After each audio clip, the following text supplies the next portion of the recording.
For more on Xi's visit to France, the significance and the challenges, let's turn to Pieter Cleppe, the head of the Brussels office for Open Europe. He joins me live from Brussels. So, Peter, we heard from our reporter some 30 deals were signed between these two countries, anywhere from energy, food industry, transport.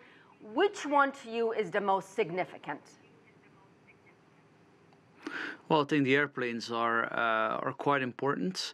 And this is all amidst tensions, as of course people have noticed, between China and Europe. Only recently, the EU Commission's think tank labeled China an economic competitor.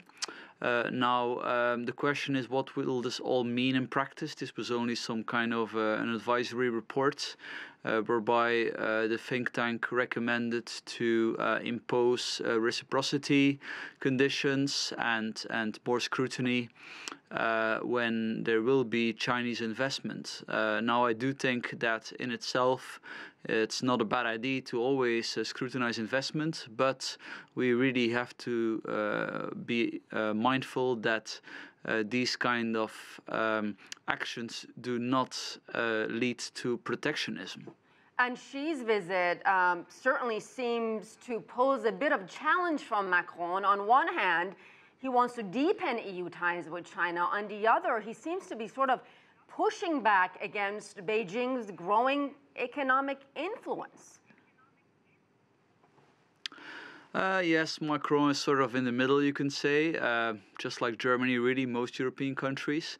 They are sort of being pushed by the United States. The United States is quite wary about, notably, Huawei, that is offering European countries to build a 5G network.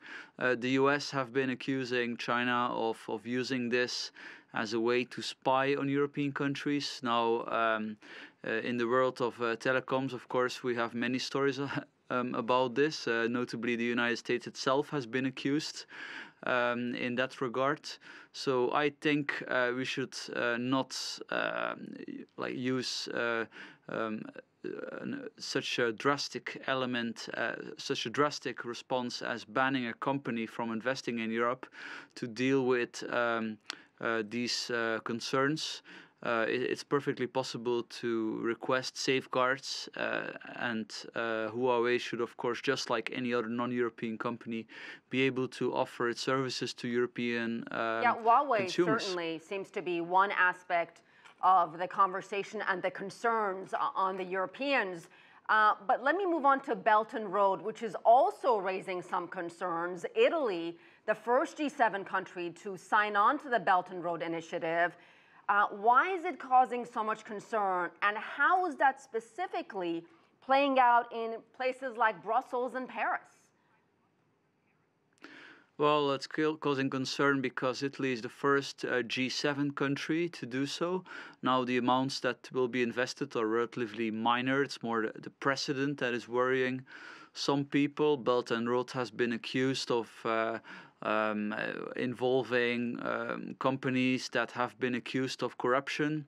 Now, whether that's true or not, I think you can offer safeguards. You can make sure that there are safeguards so corrupt companies or companies having been convicted of corruption cannot be involved. You can offer safeguards that Belt and Road investment does not lead to excessive debt, which would give the Chinese leverage. At least that is the fear existing in Europe. So again, this is very welcome investment, and concerns related to that can be addressed without necessarily stopping investment. Right. I think there's always a temptation to engage into protectionism, and that would, of course, be the wrong response. Okay, we'll leave it there. Pieter Cleppe, thank you.